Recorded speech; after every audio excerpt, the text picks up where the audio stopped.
Hey there, and welcome back to my channel. I don't know if you happened to see my video where I was comparing the Undergrowth palette from Cosmic Brushes or Cosmic Beauty to the Stone and Rock palette from Uden's Eye. I love green eyeshadow, and it was just a natural thing for me to take these two heavily green palettes and see how they stacked up next to each other. I won't spoil it for you, but check the carded video above if you want to see what the final results were. Anyway, in that video I had some people comment about other green heavy palettes in their collections, and they wondered how the Undergrowth palette would stack up against those, specifically Sorcerous Smoke from Unearthly, which I love, and the Yucca palette from Natasha Denona. I don't have Yucca, but I have the alter ego dupe, which is called Wildwood, and I've heard that this is a very, very good dupe for Natasha Denona's Yucca, so I thought that that would hopefully scratch the itch. And while I was on the subject, I decided to grab a couple more green heavy palettes in my collection and compare them side by side with the beautiful Undergrowth. So if you want to see any of that, don't go anywhere.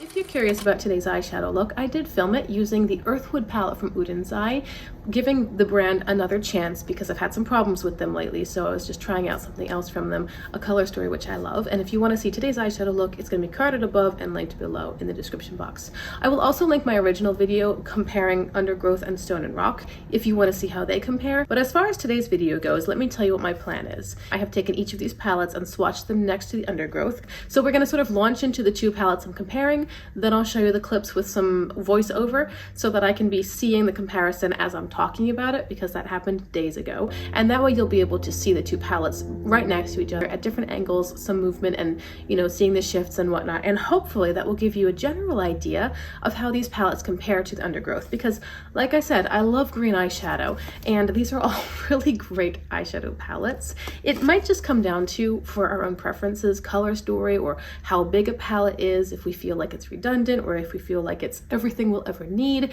If you have a few of these palettes and you were thinking of getting Undergrowth, and then maybe you can go, oh, okay, I don't really need that.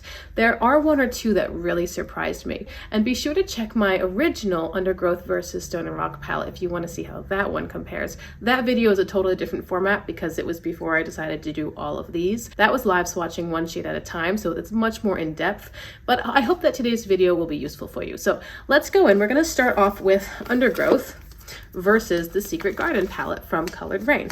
Here is the beautiful Undergrowth palette from Cosmic Beauty, just a green neutral lover's dream. I love the Cosmic Brushes Cosmic Beauty palettes and their format and the way that they present it all, and the naming and the packaging and everything. 100% love it all. And here is the Secret Garden palette from Colored Raine. They are now out of business, so I can't link this palette below, but anything else that is available, I'll be sure to link in the description box as well. And when you guys are watching the swatches for all of these comparisons, any shade that's really different is going to be swatched on my hand instead of along the arm with the comparable shades. So keep that in mind, like when we get to something that has some blue shades, the blues will be on my hand because there are no blues in the original comparison palette. But this one had some shades that were really close, and I would just, let's get to these swatches and you can see for yourself. Despite being only a few shades, these two palettes are definitely close in colors. Of course, I couldn't swatch any shimmers for comparison because the Colored Raine palette is all matte, but that's okay. Colored Raine swatched beautifully. It really was a very nice matte formula. It's kind of sad that they're out of business. The closest matches between these two palettes were the gray-green, but the Colored Raine swatch was more blue-leaning, and then the bright yellow was also close, but Colored Raine was more neon and Undergrowth was more pastel. The Colored Raine yellow also has a slight green tinge, which actually makes it quite versatile in working with the other 5 shades in that palette. The darkest brown, as you can see, was pretty close, although the Undergrowth swatch is cooler. And then the other green matte you see towards my elbow was much darker in Colored Raine and had a more yellow undertone. Now we're going Undergrowth versus Dirty Martini from Glamlight. For so long, this was my favorite green palette.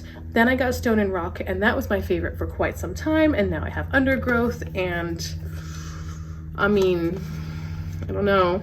It's hard to say. So within this palette, of course, you're going to have the ones swatched on my hand, which are blue and don't exist in here, but there were a lot of shades in here that kind of made me go, oh, look at that, or some that were sort of between other shades in Undergrowth. Let's get into the swatches for these two. Dirty Martini was, unsurprisingly, quite close in the greens, but it lacked all of the yellow tones. I found a lot of similarities here. Dirty Martini did not have the lightest green matte or shimmer, and there were a few more green mattes than Undergrowth had. Undergrowth, I think, focused more on the brown-green mix. Some colors were very close. The center swatch, you can see, was more black-based in Dirty Martini, and there was also a reddish shimmer, which does not exist in Undergrowth. Rather shocking to me was that Undergrowth had no emerald green shimmer, because I felt that would be quite a perfect pairing, and Dirty Martini did. One of the requested palettes, as I said, was Sorceress Smoke from Unearthly. Unearthly is my favorite formula, period. Love Unearthly. And this is a beautiful, beautiful palette. It's kind of neutral vibes, not really twist. Although some of the shades in here, like this one, are a little bit of a twist, you know, because they're neutral, but then they flip. They go a different direction, and that leads you a bit out of the neutral corner into something a little more colorful, a little more playful, but still works with the rest of the neutrals. You may notice this shade is missing. This is I think it's a light green matte.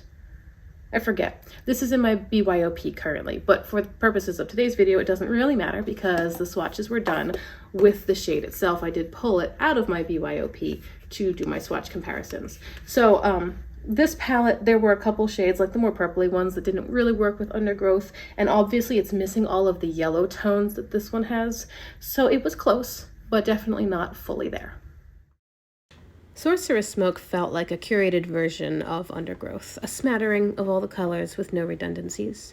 The formulas were comparable in sparkle and pigment, and the colors were quite close. The lighter green from Sorceress was much warmer than what I swatched it alongside from Undergrowth.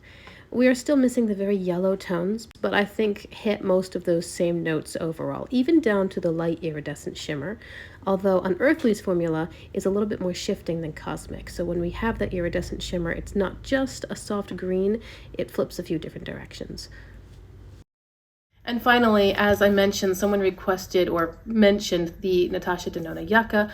I've got Wildwood from Alter Ego. Everyone whom I've seen compare the two side by side when they have Yucca and they have Wildwood, they say that this is a great dupe for it and a much more affordable price point. So if you have Yucca or you have Wildwood, I will show you comparisons or swatches with the Undergrowth to see how they, I'm struggling here, to see how they perform next to each other. And this is the one, I'll just say it right here, this is the one that really surprised me, because I don't know if I was thrown off by the yellowy packaging. I hate the way that's sitting.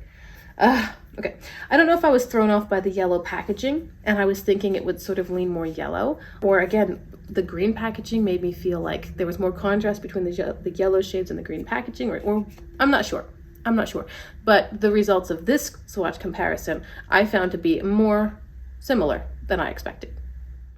Wildwood was the closest, much to my surprise. It certainly covered all of the yellow shades, which the other palettes swatched today didn't really cover, and in the middle of my arm, you can see that the shades all look quite similar. There is some variety towards my wrist between the undertone or the finish or the depth. You can see that the pastel yellow matte was not matched with the green-looking neon shade. There were a few Wildwood swatches that I thought could work along with more than one Undergrowth shade. Definitely did not hit the mark with the light tones, but honestly, probably about 80% of Wildwood covered basically the same territory as Undergrowth. I personally just prefer the Cosmic Brushes formula. I'm keeping Wildwood for BYOP purposes because it's magnetic.